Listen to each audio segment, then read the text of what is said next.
E cá estamos novamente para falar de outra semifinal da Champions League, né? De um contexto totalmente diferente do que a gente achava que ia ser de futebol, né? Se for comparado com o último jogo que teve Arsenal e Atlético de Madrid. E realmente foi, né? Foi um jogo bastante interessante de se assistir. Eu acharia que não ia ser aquela loucura que foi no primeiro jogo, né? Onde os dois times assim estavam abertos em querer fazer gol, né? Não era se proteger nem nada disso, era se em conseguir saldos para a segunda partida, que foi ontem, e assim o PSG acabou se consagrando finalista novamente da Champions League, né? PSG é a segunda vez consecutiva que vai à final da Champions League, né? Isso mostra que é um time que é bastante sólido, né? É um time que reconhece que em alguns momentos tem que abrir mão de não jogar do estilo como a gente gosta, pelo menos eu prefiro, né? Como o Barcelona joga, como outros times ofensivos acabam jogando, né? É um jogo muito mais reativo do que ativo, saber sofrer, né? Muitos times, tem até um comentarista que eu gosto muito que fala isso, o Marcelo Beckler, que fala que os times também têm que saber sofrer, né? Porque muitas das vezes as coisas assim podem acabar dando muito errado, porque você não está conseguindo atacar, o outro time quer fazer gol e tudo isso. E foi o que aconteceu ontem, né? E uma grande estratégia também do Luiz Henrique, né? Os goleiros trabalharam muito assim na questão defensiva, né? De defender chutes e tudo. Já vou falar de pontos individuais, mas uma coisa que me chamou a atenção, que mais cedo de madrugada estava olhando já lá pelas 5:30 da manhã, que o Luiz Henrique ele adotou como estratégia povoar muito o lado direito do Bayern de Munique, né? A gente lembra que o Safonov estava jogando aquele tiro de metas pro lado esquerdo dele, né? Para ocasionar laterais para o Bayern de Munique e assim ficar muito povoado o lado direito, que era o lado do Olise, né? E vale se destacar que o Olise é um grande jogador, né? Joga muita bola, mas ontem foi totalmente anulado.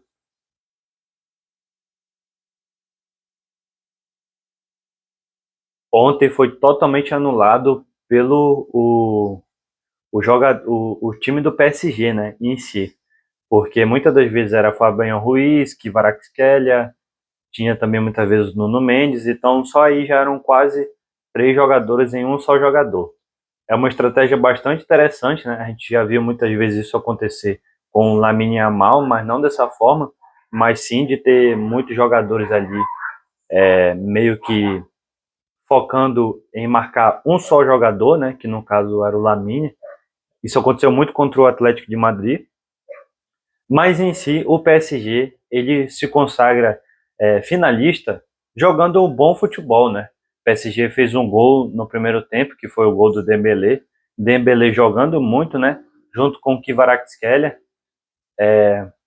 Vale ressaltar que eu acho que o PSG ele tinha tudo para fazer mais gols, né? Mas ele acabou abrindo mão disso no segundo tempo. A gente viu muito isso acontecer, que era o Bayern de Munique atacar muito mais com a posse de bola também muito mais alta, mas isso não se refletia no campo, né? Muitas das vezes quando o PSG tinha ali a bola no pé, atacava muito melhor do que o Bayern de Munique. Então foi um jogo totalmente diferente, foi um jogo em que eu gostei de assistir, né? Comparado com o Arsenal e o Atlético de Madrid, eram dois times que queriam assim propor o jogo da forma de como era pedido, né? O Bayern de Munique não conseguiu fazer muita coisa. Eu nem vi o gol do Harry Kane depois já no final, acho que quando chegou no minuto 86 por aí, eu não quis mais assistir o jogo porque para mim o PSG já estava classificado, o Bayern de Munique não conseguia criar praticamente quase nada, né? E quando criava tinha uma barreira no gol, que no caso era o Safonov, agarrou muito o goleiro comparado com o último jogo. O Safonov fez grandes defesas, assim.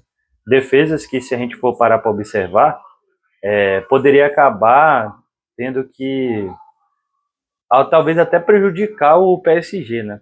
E por outro lado também o Neuer acabou agarrando muito também, várias defesas assim espetaculares. Aquela do João Neves ainda no primeiro tempo foi muito bonita de se ver também. Mas é isso aí. No fim das contas, ganhou o melhor time, né? Como a gente sempre fala. E com isso, o PSG vai mais uma final. Isso mostra de como o Luiz Henrique ele conseguiu moldar esse time, né? Luiz Henrique já foi treinador do Barcelona, eu vi muito isso acontecer. Luiz Henrique montou um time de futebol, montou um time que quer vencer acima de tudo, que não quer saber de abaixar a cabeça em nenhum momento. A gente sabe que no começo da temporada teve ali alguns deslizes e tudo, não tem mais chance de ganhar tríplice coroa, mas isso também eu acho que foi por decisão do próprio técnico, né? Um time que não teve muito descanso ao decorrer do tempo, jogou o Mundial de Clubes, foi até a final, acabou perdendo para o Chelsea, né? Mas ali é um desgaste muito forte para esses jogadores que ainda vão jogar a Copa do Mundo. Acredito que também isso acaba pesando, né? Porque praticamente todo mundo ali do elenco vai jogar a Copa do Mundo. Então, é isso aí, meu povo. A gente vê que o futebol ele pode nos mostrar diversas histórias diferentes com os mesmos protagonistas, né? PSG e Bayern no primeiro jogo foi um jogo espetacular, gols para tudo quanto é lado de forma diferente. E ontem teve um jogo totalmente diferente do que foi no primeiro tempo, né? O PSG é muito mais assim controlador do que ameaçador muitas das vezes, e um Bayern de Munique que não conseguiu jogar muito bem dentro da sua casa, né? Mas nem tudo são coisas negativas. Eu acho que esse time do Bayern de Munique está ficando mais maduro, né? O Kompany vem se mostrando um grande treinador de futebol. Eu acho que foi azar dele enfrentar um time como o PSG na semifinal, né? Aí se fosse uma final seria muito mais interessante comparado com a outra chave de semifinais, né? Parece que foi um embate entre dois técnicos assim que querem propor jogo contra dois técnicos assim que não estão muito aí, muitas das vezes. Mas é isso aí, pessoal. Comente aqui embaixo o que você acha dessa final da Champions League, qual é o seu favorito. Para mim, eu acho que o PSG tem tudo para ganhar de novo a Champions League e com isso consagrar mais uma vez campeão da Europa. Comente aqui, se inscreve no canal, dá um gostei, até mais. Tchau.